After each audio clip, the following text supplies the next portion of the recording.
दोस्तों, वोल्केनो यानी ज्वालामुखी जिसको हम तबाही के दूसरे नाम से भी जानते हैं, क्योंकि ये जब विस्फोट होते हैं कई शहर चुटकियों में तबाह हो जाते हैं।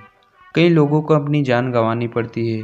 और वहीं दूसरी तरफ सुनामी, जिसको धरती का भीषण तबाही माना जाता है, ये कई सालों में एक ही बार आता है, लेकिन आने के साथ शहरों में करोड़ों अरबों का नुकसान करता है और लाखों लोगों का जान ले जाता है। यूँ तो दोनों ही धरती के प्रलय माने जाते हैं, लेकिन भीषण तबाही का खिताब किसी एक ही प्राकृतिक आपदा को मिल सकता है।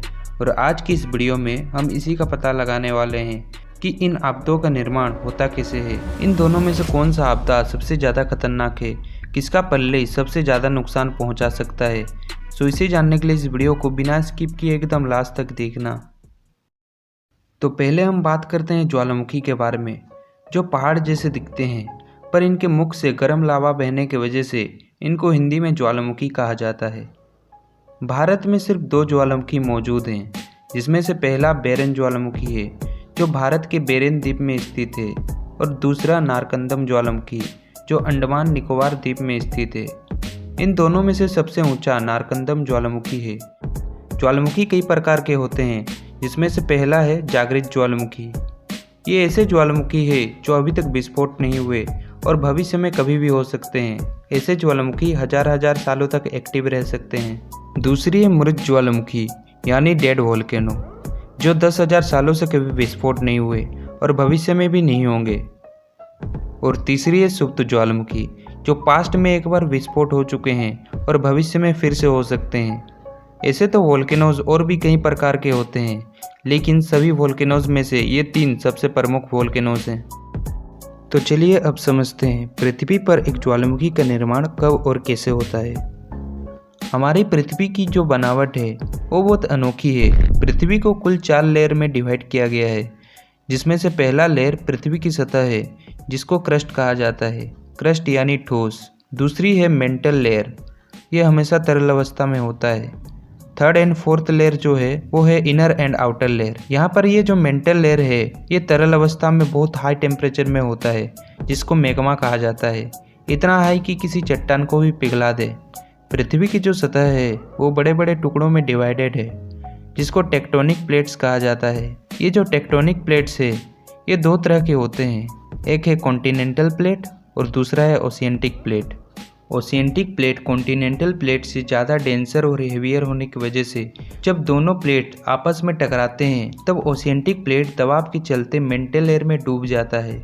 और जब ओशियंटिक प्लेट मैग्मा के कांटेक्ट में आता है तब वहाँ पर बहुत ज़्यादा मात्रा में प्रेशर क्रिएट होता है, जिसकी वजह से ये प्रेशर बाहर आने के लिए किसी कमज़ोर सतह को चुनता है। और कमज़ोर सतह पर मैग्मा का प्रेशर इतना ज़्यादा होता है कि ये विस्फोट हो जाता है और एक बड़े ज्वालामुखी का निर्माण होता है। धरती में करीबन 6000 से भी ज़्यादा ज्वालामुखी मौजूद हैं, जिसमें से हर साल 15 विस्फोट होते हैं। इसके चलते दुनिया भर में हर साल 540 लोग मरते हैं।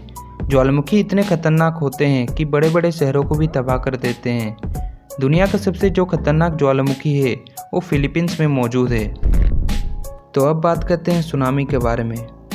समुद्री तूफान को जापानी भाषा में सुनामी कहा जाता है। एक्चुअल में ये बहुत लंबी लहर होती है, यानी सैकड़ों किलोमीटर चौड़ाई वाली होती है, या फिर ये कहें कि लहरों के निचले हिस्से के बीच का फासला सैकड़ों किलोमीटर का होता है। सुनामी 3 तरह के होते हैं। पहला है तुरंत सुनामी।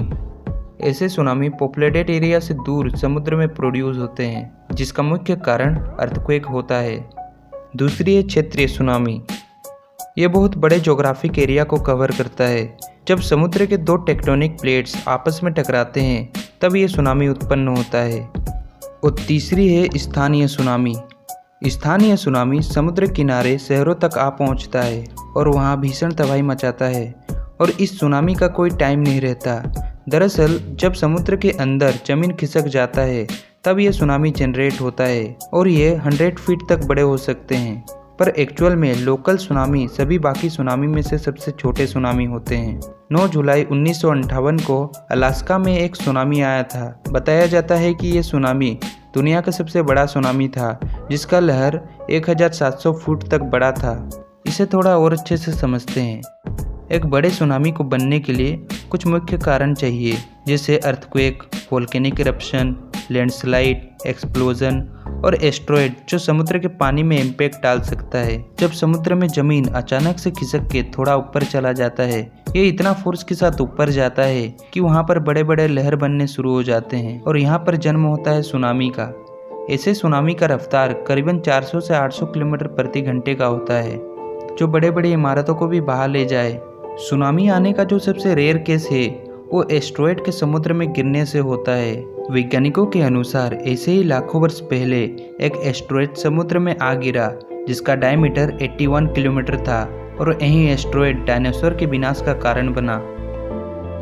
यहाँ इन दोनों के कॉन्सेप्ट से हमें यह समझ आता है कि ज्वालामुखी और सुनामी दोनों ही धरती के लिए बहुत बड़े डिजास्टर हैं, लेकिन इन दोनों में से सुनामी का कहर हमारे लिए बहुत विनाशक हो सकता है। बाद बाकी आपको क्या लगता है, इनमें से कौन सा डिजास्टर हमारे लिए नुकसान और धरती के लिए फ़ायदेमंद है? हमें कमेंट सेक्शन में कमेंट करके ज़रूर बताना। तो मैं मिलता हूँ आपको एक नए वीडियो में। धन्यवाद।